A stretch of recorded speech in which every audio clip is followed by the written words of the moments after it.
యేసు ప్రభు నిన్ను పిలుస్తూ ఉన్నాడు. అంతేకాకుండా యేసు ప్రభు ఎందుకు పిలుస్తున్నాడంటే నరకంలోనికి, నిత్య నరకంలోనికి వెళ్లకుండా నిత్య మోక్షమైన పరలోక రాజ్యంలోనికి నిన్ను తీసుకువెళ్ళడానికి యేసు ప్రభు పిలుస్తూ ఉన్నాడు. కాబట్టి అయ్యలారా, అక్కలారా, అమ్మలారా, చెల్లిలారా, యేసును నమ్మండమ్మా.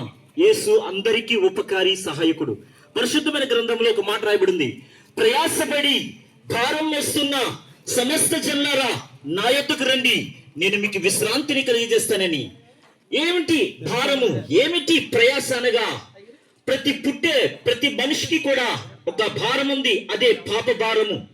ఆదం అవ్వ వారు చేసినటువంటి ఆజ్ఞ అతిక్రమం వలన, దేవుడు చెప్పినట్లుగా చేయకపోవడం వల్ల వారిలోకి పాపం వచ్చింది. పాపం వల్ల వచ్చే జీతము మరణం. కనుక మరణము అందరికీ సంప్రాప్తమైంది. శాపం వల్ల వచ్చిన ఆ మరణం తప్పించడానికి ప్రభు అయిన యేసుక్రీస్తు ప్రభు ఈ లోకానికి వచ్చాడు. వచ్చి సమస్త మానవుల పాపములను పరిహరించడానికి ఆయన కలవరి శిలువలో గొల్గొత్త కొండపైన మనందరి పాపముల నిమిత్తమే ఆయన మరణించాడు. అంతేకాకుండా ఆయన సమాధిలోనికి వెళ్ళి మూడో దినాన్న సజీవుడిగా తిరిగి లేచిన ఏకైక దేవుడుగా ఆయన మాత్రమే ఉన్నాడు. దేవునికి స్తోత్రం, హల్లెలూయా. కాబట్టి ఆయన అంటున్నాడు, ప్రయాసపడి. ఏంటి ప్రయాసపడుతున్నారు? పాపం అనే భారం వలన ప్రయాసపడుతున్నారు ప్రపంచవ్యాప్తంగా. ఇది పాపం అనే భారము. ఇది భుజముల మీద మీలో ఉండి, మీ ఆత్మలో ఉండి, మీ హృదయంలో ఉండి ఈ పాపం అనే భారాన్ని మోస్తూ ఉన్నారు. ఇలా మోస్తూ పాపంలో ఉండి మరణిస్తే ఎక్కడికి వెళ్తారంటే నరకానికి వెళ్ళిపోతారు. కనుక యేసు ప్రభు పరిశుద్ధుడు, ఆయన ఏ పాపము లేదు. ఆయన నిర్దోషి, నిష్కల్మషుడు, పవిత్రుడు, యథార్థవంతుడు, నీతిమంతుడు. కనుక ఆయన ఒక్కడు మాత్రమే నీ మీద ఉంచబడినటువంటి పాపం అనే ఈ భారాన్ని తీసివేయగల శక్తి గల దేవుడై ఉన్నాడు ఆయన.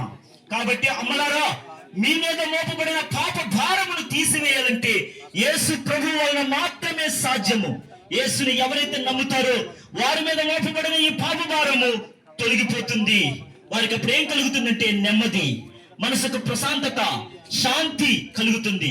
అమ్మలారా, అయ్యలారా, మీ పాపములు తుడిచివేయాలన్నా, మీ పాపములు ఒకవేళ మీలో నుంచి తొలగిపోవాలన్నా యేసు రక్తం వల్ల మాత్రమే సాధ్యము. కాబట్టి యేసును ప్రతి ఒక్కరూ నమ్మితే గనక మీలో ఉన్న పాపము తొలగిపోయి మీరు పవిత్రపరచబడతారు. ఆ పవిత్రమైన పరలోక రాజ్యాన్ని స్వతంత్రించుకుంటారు. అట్టి కృపాటి భాగ్యము దేవాది దేవుడు మీ అందరికీ అనుగ్రహించును గాక. ఆమేన్, ఆమేన్. థాంక్యూ.